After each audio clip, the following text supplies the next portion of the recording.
Pour toutes ces informations. Vous l'avez si bien dit, nous avons le plaisir de recevoir M.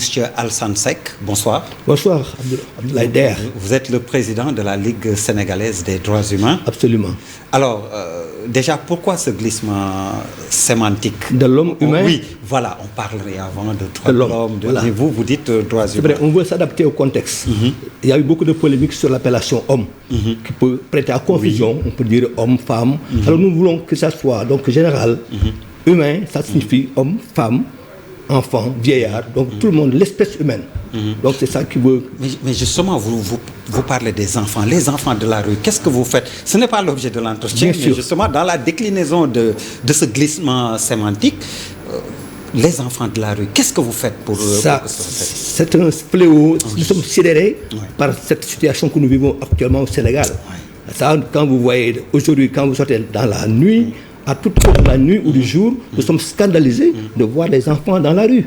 Et des enfants de moins de 5 ans parfois. Donc pour nous, l'État est dans un laxisme total. On ne peut pas imaginer qu'on puisse laisser des enfants circuler à certaines heures de la nuit. Ça, il faut vraiment... Des enfants de 5 ans, 6 de 5 ans, parfois 5 ans, parfois moins. Donc pour nous, Abdoulaye, l'État qui avait essayé, dit-on, pour nous c'est une goutte d'eau dans la mer. Et qu'on a essayé de donc, prendre les enfants, on les a ramassés sur des camionnettes. Pour nous, ça ne fait pas sérieux. Les enfants de la rue, ça fait autour de plus de 100 000 personnes. Donc aujourd'hui, il est temps que l'État mette un haut là et arrête cette situation que nous vivons actuellement au Sénégal. Alors, on a remarqué votre sortie dans un communiqué, la Ligue. Vous militez pour des élections sans contestation. Est-ce possible d'avoir des élections? C'est vrai que... Désormais d'avoir dans ce pays des élections sans contestation? C'est vrai que les élections locales, récemment, il n'y a pas de contestation. Les élections locales, au mois de janvier, ça fait moins de 2 mois. Et c'est heureux pour tout le monde. Donc nous souhaitons que le Sénégal ne puisse pas ouvrir encore. C'est plutôt le climat qu'il y a d'avant élection, dans la campagne. C'est plutôt là où véritablement qu'il y a problème. Mais il ne faut pas donner le prétexte, il ne faut pas donner des raisons de contester. Il ne faut pas qu'on crée des conditions de contestation. Or, c'est le cas. Si aujourd'hui... Un cas qui pourrait amener à des contestations. Oui, mais si aujourd'hui, si la CEDEAO, la Cour de justice, qui est l'organe communautaire de juridiction, qui demande à l'État du Sénégal de revoir sa copie de façon claire et nette. À propos du parrainage, vous parlez du parrainage pour être précis. Le parrainage, c'est ça l'objet du débat. Le parrainage, nous, on a compris que l'État devait se soumettre aux décisions de la CEDEAO, de la Cour de justice, parce que justement l'État devrait donner le bon exemple. On ne peut pas envoyer des magistrats. Je pense à Aliou Sall, je pense à Siribouya Diarté qui ont été magistrats au niveau de la Cour et que la Cour puisse prendre des décisions qui ne sont pas appliquées par l'État du Sénégal. Mais Alassane, vous êtes parfaitement d'accord quand même qu'il faut un filtre. Il faut forcément un filtre. Je suis d'accord. Sinon, on va passer notre temps à voter. C'est du dimanche au dimanche. D'après qu'on va se retrouver à voter. On a toujours demandé à l'État depuis longtemps, depuis 2014, les premières élections locales où il y avait 2000 listes, qu'il fallait rationaliser les partis politiques. L'État n'a pas fait grand-chose. Mais comment rationaliser, d'après vous, les partis politiques? On aurait dû demander, par exemple, les élections locales, que toutes les parties prenantes, tous les partis devraient participer au vote. Et que ceux qui n'auraient pas un pourcentage donné soient exclus. Ou que ceux qui ne participent pas. Ceux qui ne participent pas, ou ceux qui ne participent pas. Il y a des partis qui n'ont jamais participé à des consultations. Ils sont tout le temps dans les coalitions. C'est le yobalement.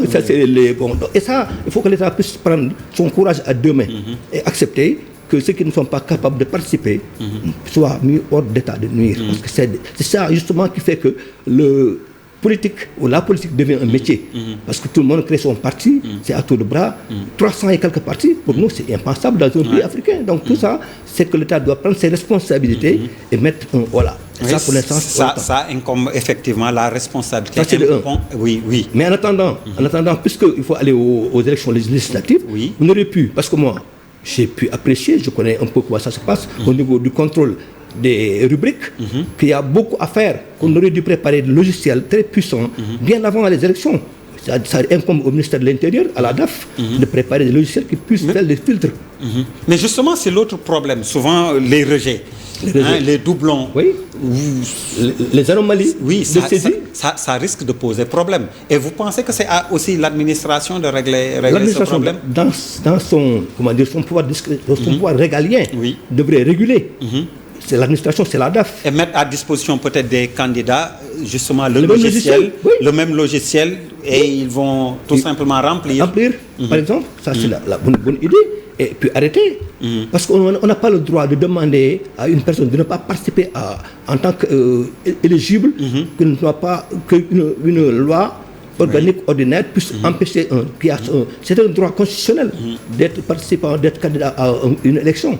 Mais que l'État refuse ce principe-là du fait de ce qui s'est passé en 2019, et pour nous, c'est pas normal. C'est un forcing de l'État, et pour nous, c'est inacceptable. Alors, pour la caution également, 15 millions. 15 millions, pour nous, c'était relativement cher au Sénégal, mais si c'est tant mieux. Si ça peut permettre de diminuer le nombre de candidats, c'est un filtre, entre autres, qui est très puissant. 15 millions, ce n'est pas rien au Sénégal. Alors, 15 millions pour la caution, les taux pour le parrainage également fixés, l'arrêté est signé. Qu'est-ce qu'il y a lieu de faire maintenant? Nous, ce qu'on nous demandait, c'est qu'on l'a fait dans notre communiqué d'hier, qu'il faut que l'État accepte le dialogue, un dialogue franc, transparent et sincère. Le dialogue politique qui a été initié, qui n'a pas relancé cette formule, malheureusement, le dialogue politique a échoué sur ce point-là. Le dialogue politique aurait dû insister sur cette situation de parrainage. Ça n'a pas été le cas. Je pense que nos amis de la société civile en temps préparent d'autres formules de propositions, mais nous pensons, qu'il est urgent qu'avant le mois de juin, que les gens se réunissent entre eux au niveau juste des gens plénipotentiaires qui étaient dans le dialogue politique, puissent accepter un compromis, qui trouve une solution intermédiaire, qui agrée tout le monde. On ne peut pas faire un forcing, que l'État dise j'ai fait ma loi, je fais ce que je veux, et que l'État ne veuille pas appliquer les décisions de la CEDEAO, de la Cour de justice. Pour nous, que l'État ne puisse pas faire de la défiance à la CEDEAO, pour nous, c'est une situation qu'on ne peut pas... Et certains qui disent que oui, la constitution sénégalaise, on ne peut pas dans la norme des hiérarchies. Non. Au contraire, quand nous sommes dans une communauté, nous avons accepté de signer des traités et des conventions. Ces traités viennent au-dessus des lois normales. Et ça, il faut que les gens l'acceptent. Et de la Constitution. Tout, au-dessus de tout. Ça, c'est fait. On a pu voir la jurisprudence en Europe. La France a accepté au niveau de la communauté de l'Union européenne d'accepter les principes qui sont édictés. Parce que nous avons signé des traités et des conventions avec cette communauté-là. Donc, il faut que l'État accepte d'éviter un négo surdimensionné, éviter de, le péché d'orgueil. Péché d'orgueil, ça c'est le Sénégal, péché d'orgueil, et puis de ne plus se braquer, se cramponner, et faire défiance ouvertement. Si le Sénégal le fait, ça donne le mauvais exemple. Alors, avant d'entrer en studio, nous avons pris connaissance, il y avait la conférence de presse de l'Union des magistrats, et nous avons pris connaissance du communiqué de ces magistrats. Vous pensez que la sortie était opportune déjà? Non, je n'ai pas compris cette sortie. Pour moi, elle est malheureuse, parce que c'est une association privée, UMS, et je pense qu'ils ont d'autres combats que de s'occuper de ragots ou de formules des gens qui en parlent au niveau politique au Sénégal. C'est un lot de tous les jours que les gens critiquent l'administration. La justice, notamment, parce que le système politique est fait de telle sorte qu'il sera toujours critiqué. C'est un système qui est anachronique, qui n'est plus adapté au contexte. Dès lors que ça se passe comme ça au Sénégal, accepté par l'administration, par l'exécutant, ou je veux dire l'exécutif, et comme ça les arrange quelque part que le président puisse être président du Conseil supérieur de la magistrature et son ministre de la Justice soit le vice-président, mais tout est permis, parce que c'est l'exécutif qui dirige le judiciaire. Dès lors, quand les gens contestent, parce qu'il y a eu des précédents, on a vu qu'il y a eu des précédents où l'État a donné l'impression de manœuvrer au niveau politique. Donc, quand les gens critiquent, ils critiquent à bon escient. Donc, il n'y a pas besoin de s'alarmer ou outre mesure de réagir par des communiqués ou par des conférences de presse. Donc, faire comme le roseau, accepter que le vent souffle, qu'il se courbe, qu'il continue leur job, parce que dans tous les corps de métier, il y a des brebis galeuses. Mais que les gens puissent là à polémiquer ou à répondre à des provocations politiques, parce que pour nous, ce n'est pas opportun par rapport à ce que la magistrature devrait faire. Apparemment, ils ont été touchés par ces critiques. Quand je lis le communiqué, oui, cible de critiques de citoyens intéressés directement ou indirectement dans des procédures en cours, s'adonnant de ce fait à des attaques personnelles contre des magistrats ou des actes de défiance envers l'institution. Là également, vous pensez que c'est... Oui, c'est peut-être vrai, mais il ne faut pas que ça soit dans la susceptibilité. Oui. Faudrait que soit qu'ils les prennent intitut personnel. Et puis que ça soit une carapace. Quand vous acceptez d'être magistrat dans ce contexte au Sénégal, forcément vous serez objet de critique. Dans ce cas, il faudra que les gens acceptent le principe que nous allons faire notre travail sans état d'âme. On va suivre la loi, toute la loi, rien que la loi, et chacun aura donc être en paix avec sa conscience. Mais de là à écouter les ragots, les attaques personnelles, je pense que ils auront du temps à perdre malheureusement, et il ne faudra pas qu'on en arrive là. Ils contestent le fait que le pouvoir politique les utilise comme bras armés. Ils disent que c'est une idée répandue de mauvaise foi. Mais d'après vous, pour régler le problème, est-ce que la chancellerie ne doit pas couper le cordon ombilical avec le parquet tout simplement? Nous l'avons demandé depuis la nuit des temps. Parce que c'est anachronique que vous soyez juge et parti. Vous ne pouvez pas être juge. Avant-hier, vous avez vu l'État qui a été condamné par le Conseil, pour la Cour suprême. Dans le cas de Ngor, oui. Mais justement, là également, la justice a fait preuve d'indépendance. Tant mieux, et ça donne une bonne impression de ce côté-là. Vous avez vu, mais l'État... La Cour suprême a fait droit à Ngor Diop, oui. Et c'est tant mieux, parce que c'est ça la règle. L'État ne peut pas piétiner les droits de magistrats qui avaient ces droits, qui est inamovible, qui voulait le balancer où vous voulez sans lui demander son avis. Et tout est quanti. Donc toutes ces manœuvres que nous avons vécues par le passé, nous avons vécu des magistrats qui ont été sanctionnés, il n'y a pas eu de suite parce que le magistrat n'a pas osé aller au-delà. Mais si l'exemple Ngor fera jurisprudence dorénavant, et c'est tant mieux. Et nous pensons que l'État, dans sa position actuelle, d'être président du Conseil supérieur de la magistrature, qui donc nomme et affecte quand il veut. Il a fait pour Ngor Diop, pour Souleymane Téliko, pour aller à Tambacounda. Il n'a pas demandé à aller à Tambacounda. On lui a dit que c'est une juridiction qui n'est pas opérationnelle. Même si on l'a créée, ça n'a jamais marché. Donc quand vous voyez quelqu'un qui était peut-être quelque part la tête brûlée parce qu'il défendait ses collègues donc, de l'UMS, qu'il soit pris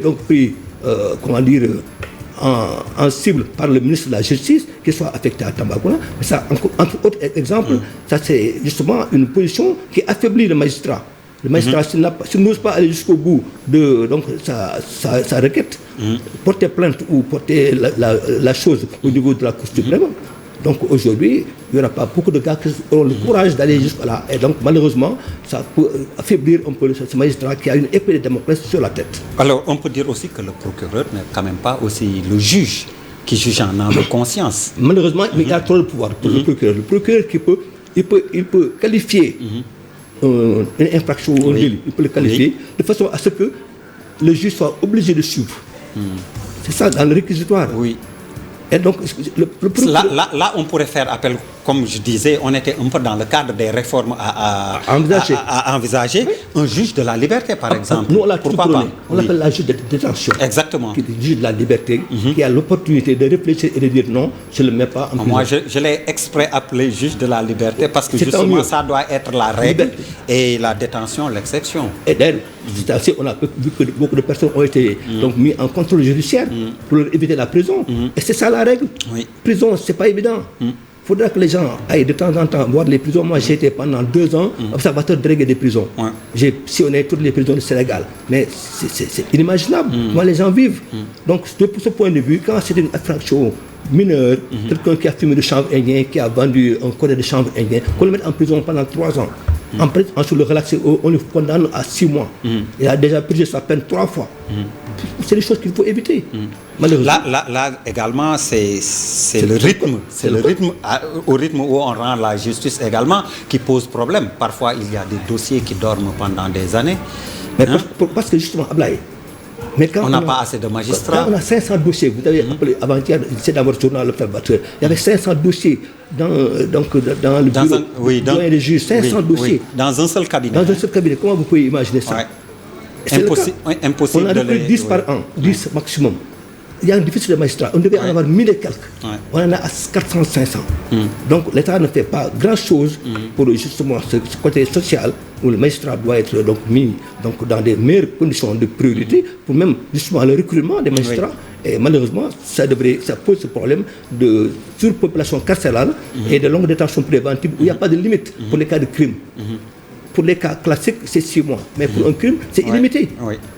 C'est le temps de l'instruction. C'est illimité. Ça peut être souvent au niveau du trafic de drogue, au niveau du viol, au niveau du vol de bétail. C'est des détentions illimitées. Et pour nous, ce n'est pas acceptable que ça soit illimité. Alors, le débat sur la criminalisation de l'homosexualité, qu'est-ce que vous en pensez, vous? Moi, je ne voulais pas en parler. J'ai dit que je ne voulais pas en parler parce que ça m'a agacé. Parce que pour nous, c'est déjà pénalisé. Parce que pour criminaliser quelque chose, c'est poser sur le plan technique des conditions où quelqu'un qui est incriminé va risquer une longue détention préventive. Et ça ne fera qu'alourdir davantage la détention. Pour nous, sur ce plan-là, tout le monde est d'accord que personne n'en veut de l'homosexualité. Ce n'est pas notre culture, ce n'est pas notre religion. Mais il faudrait réfléchir. Pour nous pénaliser, depuis 65, on l'a fait. Avant-hier, on a condamné quelqu'un à 7 mois ou 8 mois de prison. Pour nous, ça nous suffit. Mais aller chercher, c'est une réaction, à mon avis, une réaction de certains lobbies qui voulaient peut-être réagir par rapport à l'Occident, qui a, dit-on, un agenda LGBT.